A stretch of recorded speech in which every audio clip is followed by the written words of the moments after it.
Hello students, welcome back to my channel. ఈరోజు modal auxiliaries అనేటువంటి వాటి గురించి మనం తెలుసుకుందాం. ఇది మోడల్ ఆక్సిలరీ వర్బ్స్ అనమాట. సో వాటి గురించి ఈరోజు మనం తెలుగులో తెలుసుకుందాం.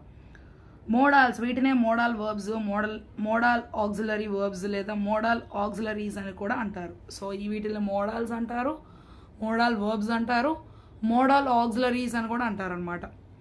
అనేవి స్పెషల్ వర్బ్స్ అనమాట. సో ఇవేంటంటే ప్రత్యేకమైనటువంటి క్రియాపదాలు.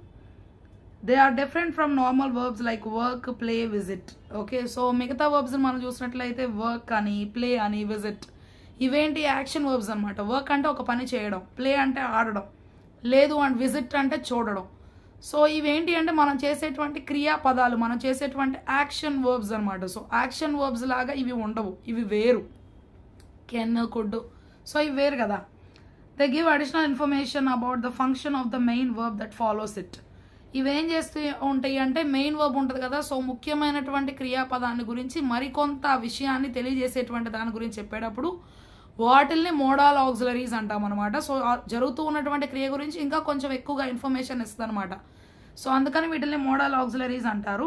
సో ఎప్పుడైనా సరే ఇవి మెయిన్ వర్బ్ తర్వాత వస్తూ ఉంటాయి అనమాట.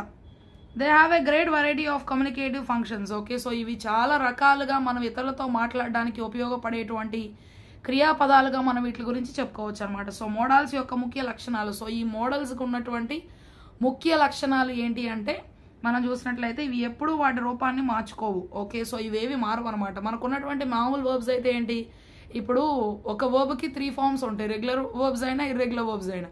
రెగ్యులర్ వర్బ్స్ అనుకోండి, so decide, decided, decided, talk, talked, talked. So ఈ 3 ఫార్మ్స్ అనేటువంటివి మారుతూ ఉంటాయి అనమాట. సో లేదు అంటే మూవ్, మూవ్డ్, మూవ్డ్. సో అట్లాగా 3 ఫార్మ్స్ ఉంటాయి రెగ్యులర్ వర్బ్స్. ఇర్రెగ్యులర్ వర్బ్స్ అంటే ఏంటి, సింగ్, సాంగ్, సంగ్. తర్వాత take, took, taken, sink, sank, sunk, rise, rose, risen, drive, drove, driven. So ఇవేంటి ఇర్రెగ్యులర్ వర్బ్స్. వీటికి 3 రకాలుగా మారుతూ ఉన్నాయి అనమాట. సో అన్ని చోట్ల కూడా ఒకే రకంగా లేవు. అది రెగ్యులర్ వర్బ్ అయినా సరే, ఇర్రెగ్యులర్ వర్బ్ అయినా సరే. రెగ్యులర్ వర్బ్స్ అయితే ఈడీ యాడ్ చేయడం ద్వారా దాని యొక్క రూపం మారుతూ ఉంది. డిసైడ్, సో టాక్ తీసుకున్నామంటే టీఎల్కే టాక్, దానికి ఈడీ యాడ్ చేయగానే పాస్ట్ టెన్స్లోకి వెళ్తుంది. మళ్ళీ ఈడీ యాడ్ చేసి రాస్తాము, అది పాస్ట్ పార్టిసిపుల్లోకి వెళ్తుంది. ఐఎన్జీ రాస్తాము, ప్రజెంట్ కంటిన్యూస్లోకి మారుతుంది. సో అదేవిధంగా ఇర్రెగ్యులర్ వర్బ్ చూసినట్లయితే సింగ్, ఎస్ఐఎన్జీ, ఎస్ఏఎన్జీ సాంగ్, ఎస్యుఎన్జీ సంగ్. సో ఇట్లా ఒక్కొక్క రూపాన్ని మార్చుకోగలుగుతూ ఉన్నాయి. కానీ ఈ మోడల్ వర్బ్స్ అనేటువంటివి అట్లా రూపాన్ని మార్చుకోవు. సో ఎప్పుడైనా ఎక్కడైనా ఇలాగే ఉంటాయి అన్నమాట.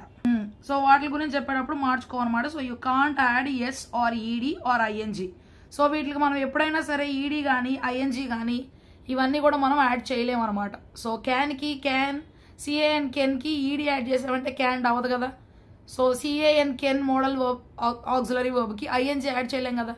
లేదు అంటే ఎస్హెచ్ఎల్ఎల్ షెల్ ఉంది, సో దానికి ఐఎన్జీ యాడ్ చేసి షెల్లింగ్ చేయలేం కదా. సో ఈడీ యాడ్ చేసి ఎంయూఎస్టీఈడీ మస్టెడ్ అనలేం కదా. సో ఇవి రాంగ్ అనమాట. సో దానికి ఎలాంటి రూపాన్ని కూడా మనం ఇవ్వలేము, చేయలేము. ఓకే, వీటి తర్వాత ఎప్పుడు infinitive without to, the bare initiative. Okay, so that is verb యొక్క మొదటి రూపం V1 వస్తుంది. ఇంకా ఏంటి, మనం దీనికి ఎప్పుడు కూడా టు అనేటువంటిది మనం యాడ్ చేయలేము. కెన్ తీసుకొచ్చి కెన్ పక్కన టు అనేటువంటి ఇన్ఫినిటివ్ మనం యాడ్ చేయలేము. అదే యాక్షన్ వర్బ్స్ అనుకోండి, she can talk to our friends, talk పక్కన టు అనేది వస్తుంది. లేదు అంటే move to her house, she move to her house. Moved అనేటువంటిది యాక్షన్ వర్బ్. యాక్షన్ వర్బ్ పక్కన టు అనేటువంటిది యాడ్ చేయొచ్చు. కానీ ఈ కెన్ అనే దాని పక్కన, మస్ట్ అనే దాని పక్కన, షుడ్ అనే దాని పక్కన, సో వీటి పక్కన టు అనేటువంటి ఇన్ఫినిటివ్ని మనం యాడ్ చేయలేము.